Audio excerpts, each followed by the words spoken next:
A ver, hoy vamos a hacer algo un poco distinto. Vamos a coger una de las historias más famosas que existen, la de Caín y Abel, y la vamos a tratar no como un texto sagrado, sino, bueno, como si fuera un expediente policial, un caso práctico. La idea es abrirlo, diseccionar su lógica interna y a ver qué nos encontramos dentro. Venga, vamos al lío. Y aquí está la pregunta del millón, la que va a mover todo este análisis. ¿Qué pasa si una historia tan fundamental, tan básica para nuestra cultura, simplemente no aguanta un análisis técnico? Vamos a aparcar por un momento la fe, la tradición y nos ponemos la bata de forense, ¿vale? La pregunta es, ¿se sostiene esto? ¿Los hechos, tal como nos los cuentan, tienen sentido? Pues vamos a investigarlo. Vale, el expediente se abre con nuestros dos protagonistas, los primeros hermanos nada menos. Por un lado tenemos a Caín, el mayor, él es agricultor, un tío de tierra, sedentario, de los que planifican a largo plazo. Y por otro lado está Abel, el pequeño, él es pastor, un nómada, siempre en movimiento, gestionando animales. Ojo, que estas dos formas de vida, estas dos profesiones, van a ser la chispa que enciende toda la mecha. Y claro, el conflicto no tarda en llegar. De hecho, llega muy rápido. Y aquí es donde salta la primera bandera roja en nuestro análisis, el famoso momento de la ofrenda. A ver, ¿cuál es el problema aquí? Muy sencillo. Los dos hermanos presentan una ofrenda, el fruto de su curro.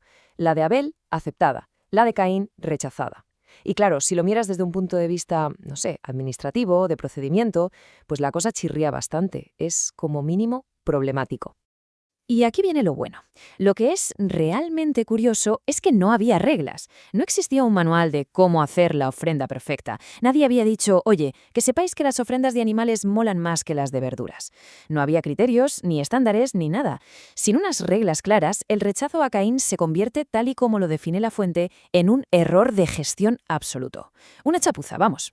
Entonces, la clave de todo esto, el quid de la cuestión, es que el lío no empieza porque Caín hiciera algo mal, empieza por una decisión que desde fuera parece totalmente arbitraria, sin ninguna lógica. Y claro, esto es la base, el cimiento de toda la tragedia que está a punto de desatarse. Bueno, pues pasamos a la siguiente fase del expediente. Y esta es sin duda la parte más oscura, el acto central de toda la historia, el fratricidio. Aquí es donde nuestro análisis se pone en modo CSI, totalmente forense. A ver, pensemos un segundo. Si nunca antes ha muerto nadie, si el concepto de muerte, de que la vida se acabe para siempre, no existe, ¿cómo narices se le ocurre a alguien planificar un asesinato? Es que esta es la pregunta clave, de verdad. Para que Caín cometa el primer asesinato de la historia, tendría que inventárselo todo. No solo el acto físico, sino la idea misma de matar. Tendría que ser capaz de imaginar un resultado, la muerte, que jamás ha visto. Es alucinante si lo piensas. Mirad, esto lo deja clarísimo. Un crimen premeditado cualquiera necesita estas tres cosas. Primero, la intención, ¿vale? La rabia. Segundo, la planificación, como llevar a Abel al campo, ¿de acuerdo? Pero el tercer paso, la comprensión del resultado, saber lo que significa matar. Ese paso falta. Sencillamente no hay de dónde sacarlo en el contexto de la historia. Es un vacío. Así que, visto fríamente, desde este ángulo técnico, el asesinato no parece tanto un crimen con una base psicológica real, sino más bien un recurso narrativo.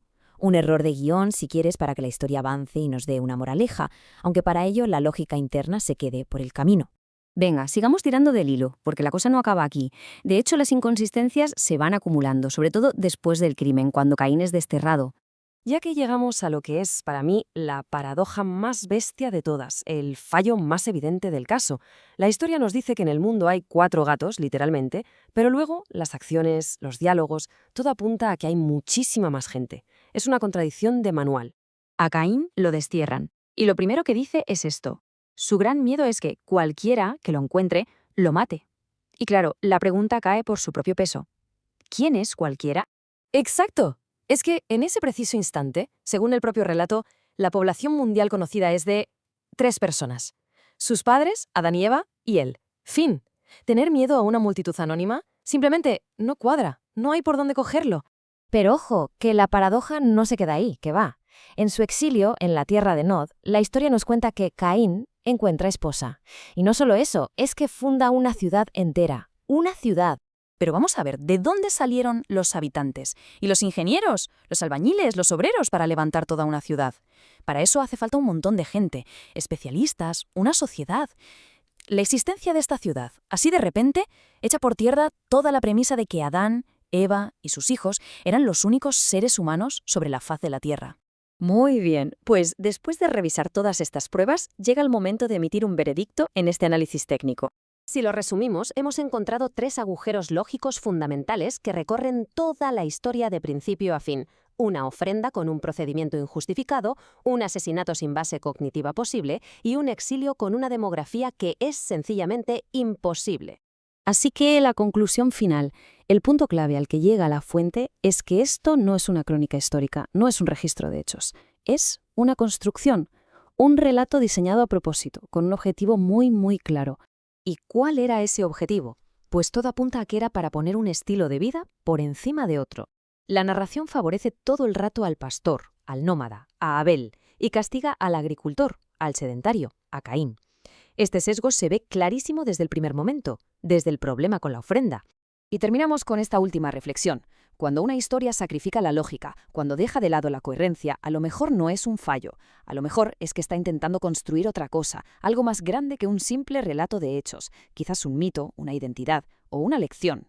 La pregunta de verdad entonces es, ¿qué se construyó aquí? Y sobre todo, ¿para qué? Ahí lo dejo. Gracias por estar ahí.